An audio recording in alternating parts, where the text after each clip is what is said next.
Happy morning to all. இன்னைக்கு டே எல்லாருக்கும் ஒரு ஸ்வீட்டான டேவா இருக்கணும். இன்னைக்கு புதன்கிழமை நம்ம வீட்டில் என்ன சமையல்னு பார்க்கலாமா? வாங்க இன்னைக்கு என்ன சமையல்னு பார்க்கலாமா? சுட சுட சாதம். ஒரு சிஸ்டர் கேட்டிருந்தாங்க குக்கரில் ரைஸ் வைக்க மாட்டிங்களான்னு. ஒயிட் ரைஸ் வந்து எப்பவுமே நான் வடிக்க தான் செய்வேன். தக்காளி போட்டு நல்லா ரசம் வச்சுருக்கேன். 2 லிட்ரு மோர் கலந்து மிளகு ஜீரகம் போட்டிருக்கேன். இன்றைக்கி காலையில் டிஃபன் வேண்டான்னு சொல்லிட்டாங்க. அதுக்கு பதிலாக பிரியாணி பண்ண சொல்லிட்டாங்க. ஸோ மஷ்ரூம் பிரியாணியும் தொட்டுக்கிறதுக்கு ரைத்தா. ஸோ இது வந்து மஷ்ரூம் 65 பண்ணியிருக்கேன். நம்ம பிரியாணிக்கும் சாப்பிட்டுக்கலாம், ரசத்துக்கும் நல்லாயிருக்கும். வெண்டைக்காய் பொரியல் பண்ணியிருக்கேன், ரொம்ப சிம்பிளாக மசாலா போடாமல் பண்ணியிருக்கிறேன். இது வந்து மீல் மேக்கர் கறி மாதிரி பண்ணியிருக்கிறேன். அப்புறம் அவிச்ச முட்டை, இது தாங்க இன்றைக்கி சாப்பாடு.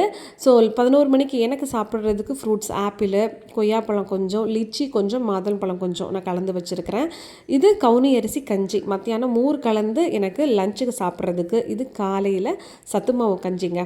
இன்னைக்கு சமையல் எல்லாமே 7:20க்கே முடிச்சாச்சுங்க. நீங்களும் ஆரோக்கியமாக சாப்பிடுங்க, ஹெல்த்தியாக இருங்க, ஜங்க் ஃபுட்ஸ் அவாய்ட் பண்ணுங்கள். ஓகே, பாய்.